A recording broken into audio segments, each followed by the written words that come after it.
Pope Francis remains in critical condition in Rome as he battles pneumonia. The Vatican says the Pope received a blood transfusion, but doctors are closely monitoring his kidney function. But that did not stop the Pope from releasing a message from his hospital bed. He said in part, "I am confidently continuing my hospitalization at the Gemelli Hospital, carrying on with the necessary treatment."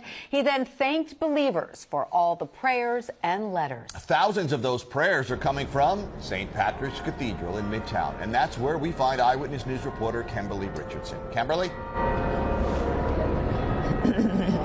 Well, Joe, a bit of good news today. The Vatican says Pope Francis is, quote, vigilant and well-oriented. Here at St. Patrick's, Timothy Cardinal Dolan tells me he's getting word the 88-year-old is actually eager to go visit other patients in the hospital to bless and pray with them. For now, that's not an option.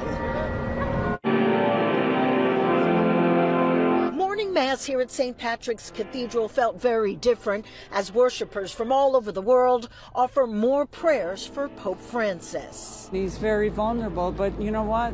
The human experience is a vulnerable experience, and we don't know. We're all time-stamped. Not far from the Vatican, in an apartment set up on the 10th floor of a hospital, the church says today the pontiff took part in Holy Mass after having a restful Saturday night. The 88-year-old remains in critical condition after being diagnosed with a lung infection which led to a respiratory crisis. The Vatican says the Pope's prognosis remains, quote, uncertain. Pope Francis is in very, very fragile health. Timothy Cardinal Dolan presided over Mass at St. Pat's. I was part of the conclave that elected him.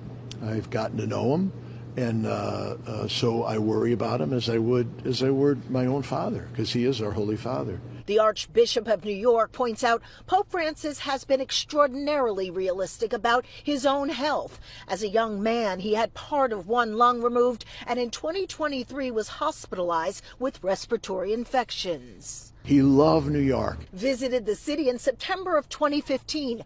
Thousands filled Madison Square Garden to hear the Holy Father speak, gathered in Central Park and along Fifth Avenue to catch a glimpse. When we were in his little car, he said, "What are all those buildings?" I said, "Well, that's where all the people live." And he was kind of mesmerized. Right now, a sense of deep appreciation for a man who's been part of so many lives. The way that he speaks and the kindness that he generates and his love for kids is something that's really impactful. And that trip to New York City, Timothy Cardinal Dolan tells me the Pope was very moved by the city's enthusiastic welcome. 12 years next month, Pope Francis stepped into his current role. For now, we're live in Midtown. Kimberly Richardson, Channel 7.